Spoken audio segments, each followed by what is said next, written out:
the audience and also have a woman keynote speaker today. We still love all our men in cyber too, so we don't want to leave you out. No one get mad at me. So anyway, and I did want to let everyone know, if you are wearing a yellow lanyard, you're one of our honorees today. But of course, we thank everyone in here. We honor all the hard work you do as a cybersecurity practitioner. So thank you for all your hard work. Our honorees that will be receiving a special award right before the panel, and several of them said, well, why am I an honoree?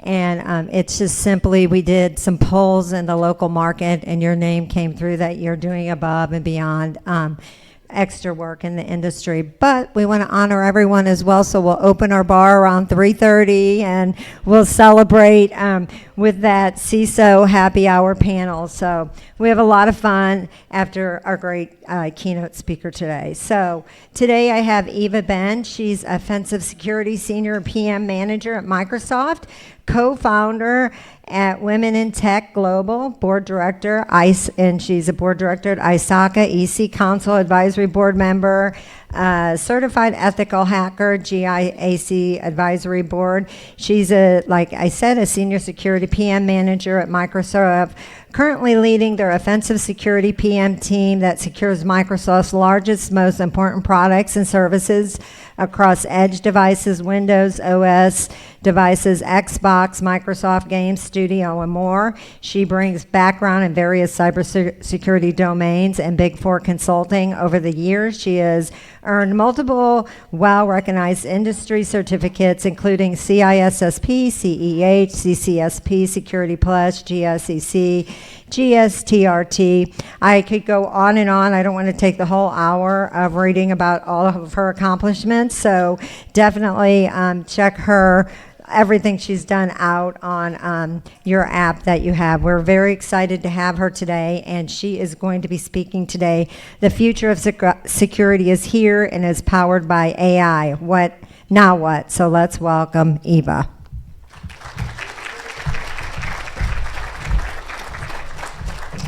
All right, don't be so fast clapping because I have bad news. You're all bad at your job. Yep, you heard me. You're all bad at your job. Even you. You look very smart. You're not good at your job either. But don't worry, I'm not picking on you. Hope we can be friends. We're going to talk after this. The fact is that none of us are good at our job. But it's not entirely our fault. With the rise of AI, we are undoubtedly entering a new era in the field of cybersecurity. The capabilities that AI brings to the table are game-changing. But AI is changing our jobs as security professionals so fundamentally, it's impossible for us to be good at our job. You're probably already thinking I'm crazy. What is she talking about? My job has nothing to do with AI. Why should I care? Well, if I am the first one to break the news to you, I'm sorry, but AI is no longer a buzzword. AI is becoming a more and more integral part of our daily lives. And whether AI security is explicitly mentioned in our job description, it doesn't matter. What matters is whether or not we take accountability and ownership to secure our future. Our future is here, and it's powered by AI. Did you know that ChatGPT reached 1 million users within 5 days of its announcement? How many of you knew this? Mind-blowing. I don't know about you, but to me that's insane, especially when you look at some of these other examples on the screen, right? We have AI going mainstream right now. And this isn't about ChatGPT. This is about AI taking over industries and taking over all aspects of our lives. From self-driving cars to writing code for us, we rely on AI for more and more things of our daily routines. But there's still so many things we don't understand about AI. Like any other relatively new technology, we have more questions than answers. But that's okay.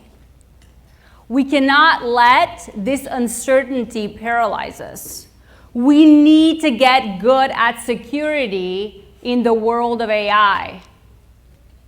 And we need to do it now.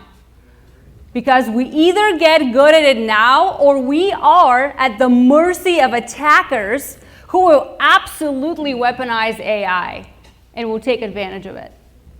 And that's what I'm here to talk about today. How can we get better at security in the world of AI, and why do we need to do this now? But don't worry, we've been through this before. This is not our first rodeo. Through history, if you look back, with every major technology advancement through the years, security professionals have had to relearn and rethink how we approach security all over again. And we'll take a look at just a few examples just to kind of illustrate my point a little bit. In the 80s, when IBM shook the world with the first personal computer, PCs kind of flooded the world. Do you think that security professionals were great at securing PCs? All they knew were mainframes. They had to shift their mindset. They had to learn new skills that required them to address the new attack vectors that came with securing individual devices versus centralized computing system. Fast forward when the World Wide Web ushered the era of the internet. Do you think security professionals were great at securing the web at the time? Do you think they knew how to properly configure web servers or how to apply best practices to security mechanisms such as encryption, access control? No! They sucked at securing the web at the time. They eventually got good at it, but initially they had to relearn everything all over. You're getting the story. Similar trend with iPhone. When this is the beginning of the smartphone era. It's not about the iPhone, but it was just all of a sudden we once again had a completely new threat landscape, completely new attack surface, and different level of complexity, because users all of a sudden can access sensitive information from anywhere. We didn't know how to deal with that at the time. The field of mobile security didn't exist. We had to learn this after the fact.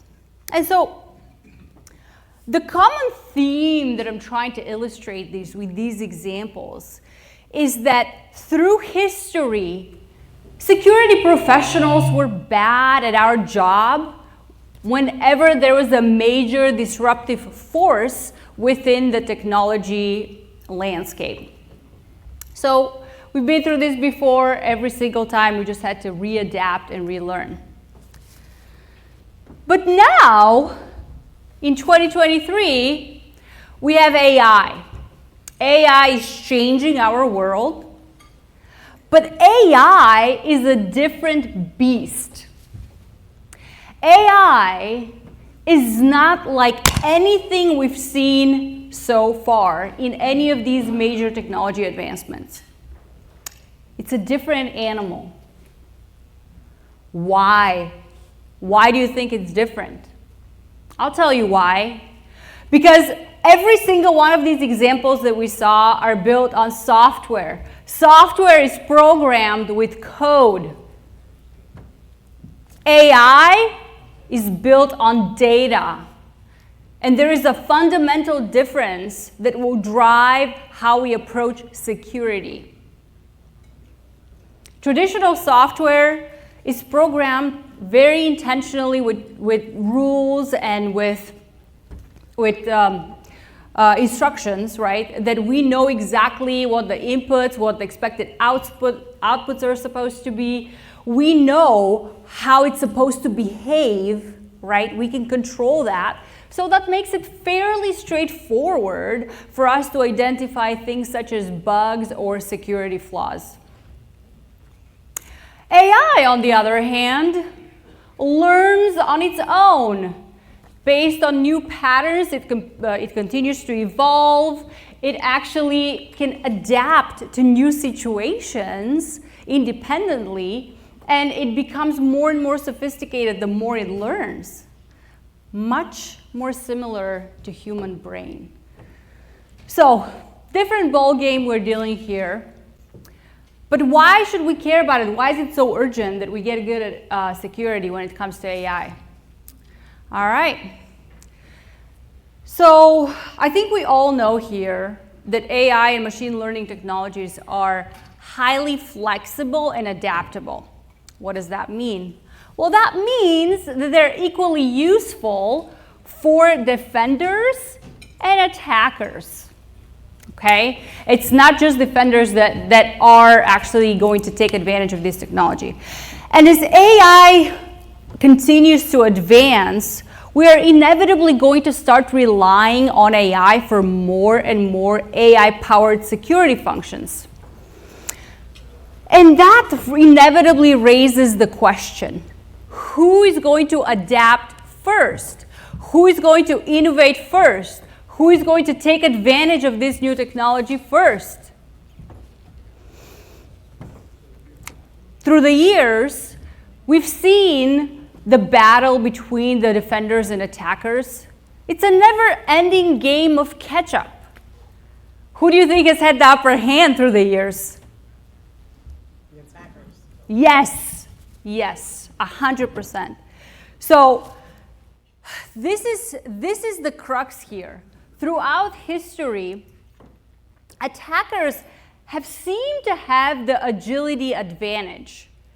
With every big disruptive technology advantage, attackers usually come up with new attack techniques to exploit the new attack vectors and to take advantage of the new technology, enjoying a comfortable head start as defenders catch up, as we're getting better at our job. So let's look at just a few examples here. Viruses. When PCs flooded the world, we were still figuring out what the threat landscape was. We were still getting better at our job. Attackers took advantage, they innovated, they came up with viruses, and defenders only had to play catch up. We only started learning about this threat vector and coming up with mitigations after seeing the viruses in action. Similar trend with the web. With the web and the internet, we introduced attackers with whole new attack vector and new opportunities to spread worms and other malware. Only after we saw and realized the dangers of the web is when we started being good at risk mitigations that pertain to the internet and the web. Similar story with the smartphones, right? Attackers immediately took advantage of that new attack plane. They started coming up with jailbreaking, SMS phishing, mobile malware, you name it. After seeing attackers in action, then we started coming up with countermeasures, right? And this keeps happening over and over and over again. With AI in the picture, you can be 100% sure that attackers will take advantage of it. They will weaponize AI and they will use it for evil things.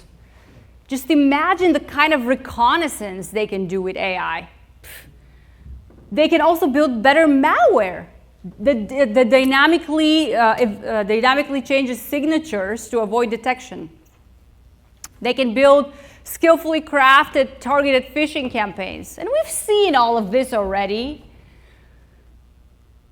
But there's some good news, don't worry. It's not all dark. So the good news is that we can use AI to fight back and to actually get ahead of attackers. By teaching AI the right things and combining it with software running on cloud scale, we actually have the opportunity to turn the tables for once. And AI can really help us accelerate our ability to identify and mitigate potential threats faster than we ever thought possible. So this would get us much better in our ability to protect, detect, and respond. So I wanted to show you just very quickly a few practical examples where we can use AI to get better at our job today. Or in the near future. So these are examples that are specifically pertaining to offensive security and application security, but by all means, AI has endless applications in the world of security. So we can use AI to quickly generate simulated attack campaigns. Let's say you want to emulate a specific attack technique within your environment because you want to see how effective are your security controls against that attack technique. So you can spend hours on writing code and doing research to figure out what attackers would do, or you can feed AI the right prompts and have it generate code for you in a matter of seconds. And I wanted to show you how easy this is. So I used ChatGPT to quickly generate a Python script that emulates a persistence technique that modifies the Windows registry to execute code upon system boot or user login. Let's take a quick look. So the beautiful thing here in the prompt that I'm feeding GPT is I'm not even giving it any details about the technique itself. I just provided the MITRE ATT&CK framework ID, and it immediately knew what I'm talking about. I mean, that's so freaking cool. It knew what I'm talking about. It gave me details about the technique itself. It gave me the Python script that I can use and modify within the context of my environment. And then it even gave me information about the known APT groups that are known to use this technique. That all happened in a matter of, 30 seconds? Powerful. It's powerful. And before you all start worrying about your jobs, don't worry, you still have jobs, okay? This doesn't take away the human element. Yes, this makes us more efficient at what we do, but we still need humans to feed the AI systems the right prompts. We still need humans with security expertise that understand the threat landscape that pertains to your organization. And also, we need humans to be able to fine-tune the output, right? Very rarely we're going to get a piece of code or a script that we can just lift and shift and it will just run in our environment. Obviously, this won't happen. We're still going to need to have human fine-tune these things so we can use them. But it sure makes our life easy, doesn't it? And I use ChatGPT for this example. Obviously ChatGPT, especially ChatGPT 4, very powerful tools.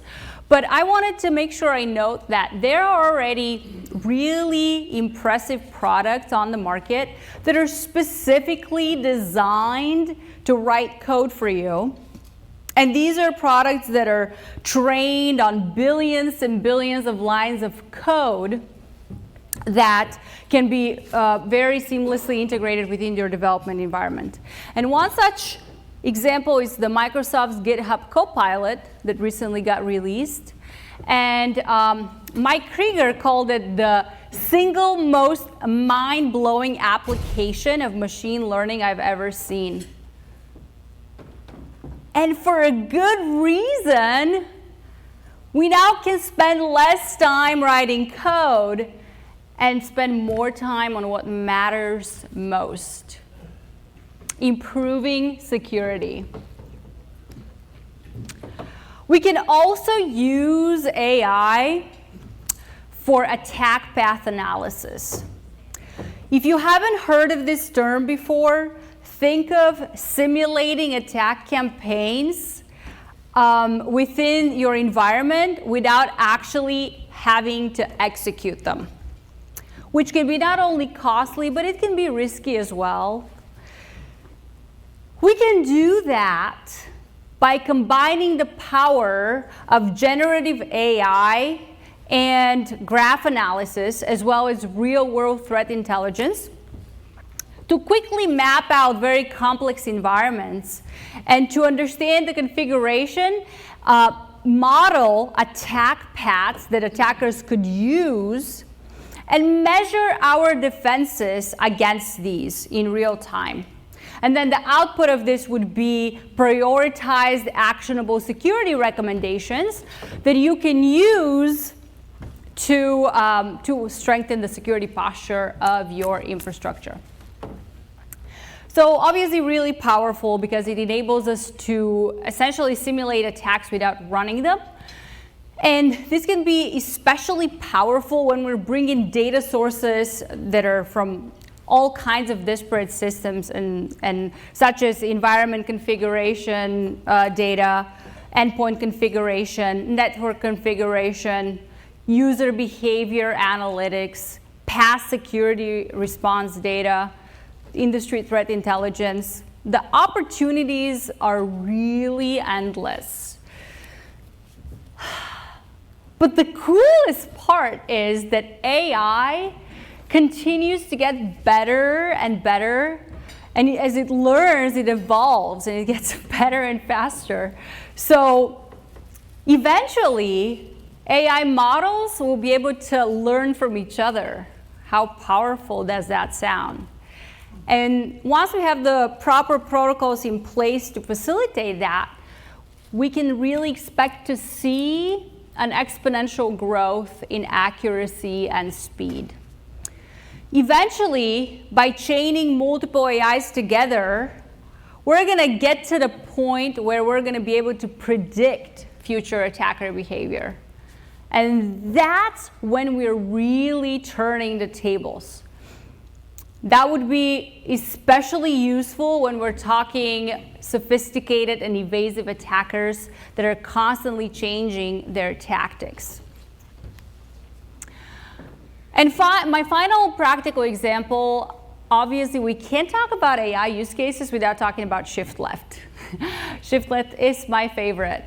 I think we all know today we live in an environment where speed is a necessity. It's not an option. We have to move fast. And with that in mind, code moves from a developer laptop to cloud to customer in a matter of seconds. And that's great, right? We like that. But as security professionals, it introduces another challenge.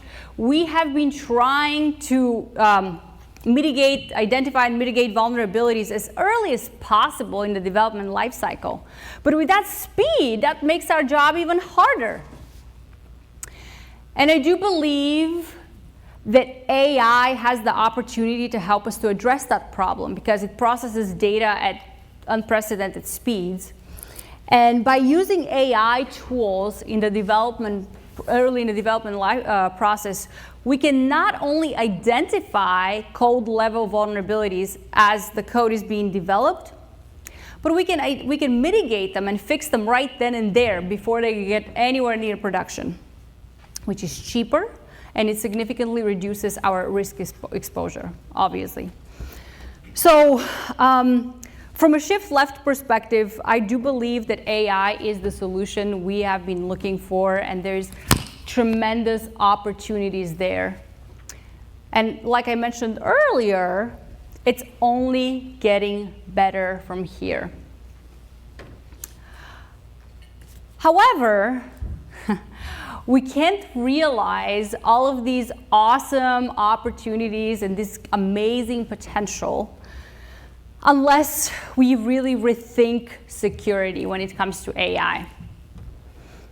We already mentioned this, right? We gotta understand the fundamental differences between securing software that's built on code and AI that learns from data. It's all about data. And we need to figure this out fast because the world around us is changing very rapidly. And that pace of change, it's only going up from here. So I think that we can all agree with traditional software methods. We know software can be vetted and tested very easily. Well, not very easily, but I mean, we have established methodologies. We've gotten pretty good at that over the years. But with AI is kind of nebulous. It learns, it evolves on its own. It's kind of hard to identify vulnerabilities proactively. And with AI, we also don't fully understand the threat landscape, right? I think if we say that we do, we are lying to ourselves. Also, the potential attack surface is much greater. I mean, think about it. With AI, we can carry out attacks in the physical world. Think about self-driving cars. Think about AI systems that control and maintain healthcare systems and critical infrastructure. This is a pretty serious business here. And AI systems are constantly evolving, so that just makes it really challenging for us to kind of be very proactive with what security vulnerabilities, what are the risks that we should be expecting. So from that perspective, we need to really rethink how we approach security when it comes to AI. So if there is one thing that I want you to take away from this talk, one thing is that securing AI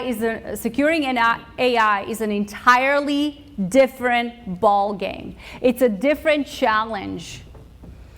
We need to acknowledge that, and we need to adapt. We need to adapt faster than attackers. The world around us is never going to be the same. I mean, we are already changing. Everything is different. So how can we expect to sit back and relax and just expect our old approaches to work? We definitely need to take this seriously. And when it comes to AI security, I believe that there are three fundamental pillars that we need to consider when we are trying to get good at AI and when we're trying to define the new challenges that come with securing AI. Securing the data is one of them. Securing the AI models or the intellectual property itself. And then securing the users that actually use these AI systems. So when it comes to data, as AI continues to be a more and more prevalent part of our business world, we're inevitably going to see more and more data and knowledge being a high value target for attackers in these systems.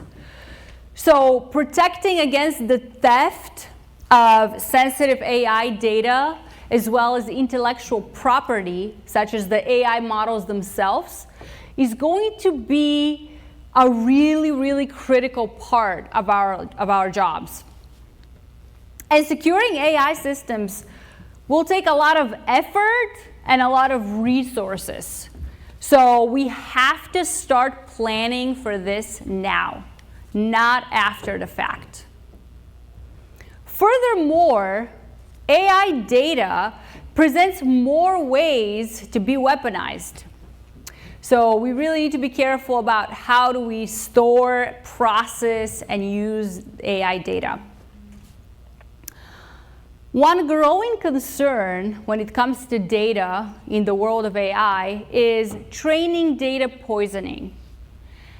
We already talked about it, and you all know AI learns from data, and the training data sets represent the AI model's view of the world. So if we tamper with that training data, or if we manipulate it, we can alter the AI model's view of the world. And that can have really, really bad consequences. For example, imagine an AI system that is used in healthcare or in a hospital. Tampering with that training data sets can lead to misdiagnosing patients, which could potentially lead to the wrong treatment plans, and really bad things can happen afterwards. The stakes are high, and we have to get it right the first time. Securing the AI models themselves is also equally important, or particularly the integrity of the AI models. One example of compromising the integrity of AI models is called jailbreaking. You may have heard of this. It essentially means bypassing the intended use of an AI model and getting it to do whatever you want. I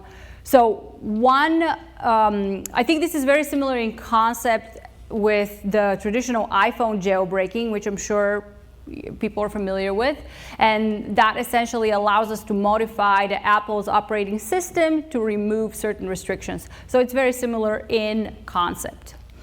And I wanted to show you an example of jailbreaking, a very popular jailbreaking technique that is flooding GitHub and the internet right now. It's DAN, or Do Anything Now hack, that is used against the OpenAI ChatGPT models.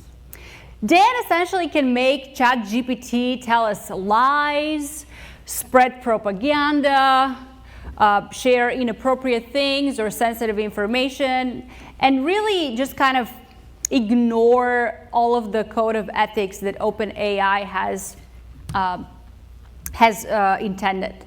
So to show you how easy it is and how this works, I actually used Dan to jailbreak ChatGPT and to ask it to tell me that unicorns are real.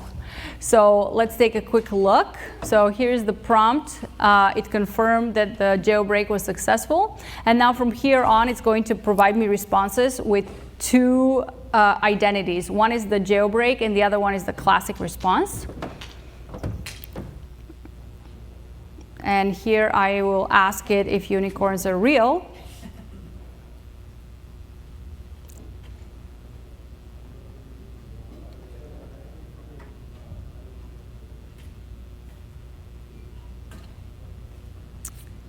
So the classic response, if it's too small, basically is giving me yes, they're mythical creatures, they're not real. And then, yeah, the jailbreak response told me unicorns are real, which we know it's not true. Well, we wish it's true, but we know it's not true. So you saw how easy this was, and obviously I used harmless prompts for the purposes of this demo, but the impact jailbreaking can have on AI systems that support critical infrastructure can be devastating. They can lead to threat to human life. So, for example, imagine an AI system that maintains a power grid or a water treatment plant. This can lead to widespread power outages or water contamination. And the consequences can be really, really seriously. So the AI model integrity is definitely one of the top security concerns we need to be worried about in the new future. And finally, we want to also talk about the users. We can't talk about AI without talking about how can we protect the users of these AI systems.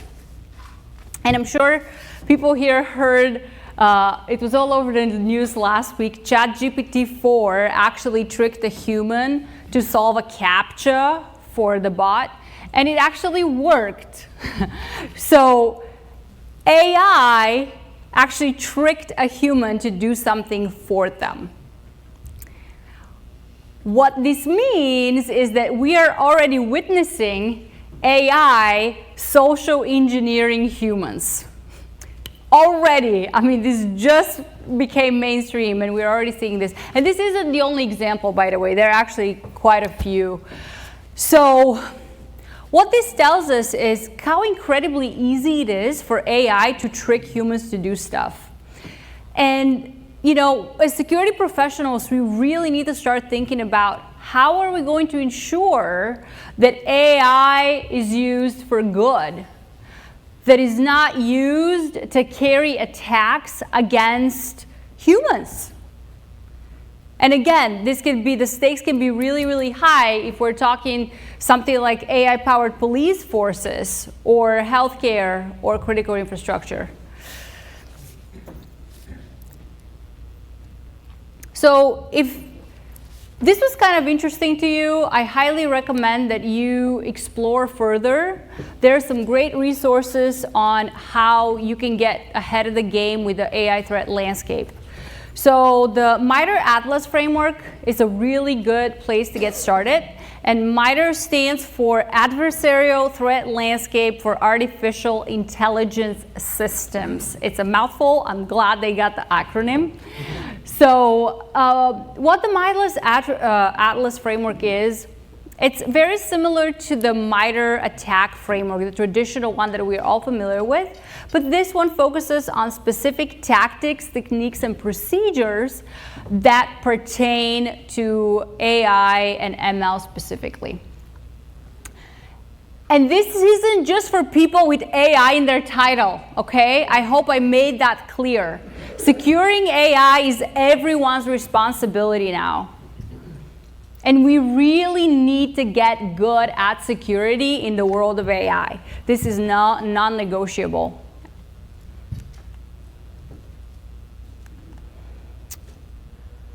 And as I mentioned in the beginning, there are more questions than there are answers right now. In fact, we don't even have all the questions.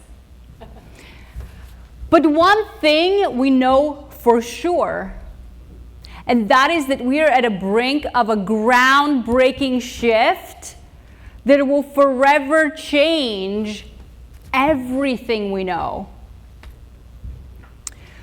AI is still relatively new. If you think about it, we're only scratching the surface of what it can do. We're just getting started here. So as security professionals, we are faced with unprecedented challenge. How do we secure something that is evolving so rapidly and we still don't fully understand? If you're not already thinking about how AI will shape your security strategy, you are falling behind. It's time to catch up and join the future. The future is here, and it's powered by AI. And guess what? Whether we want to or not, we're going to have to get on that ride. So we might as well learn how to drive.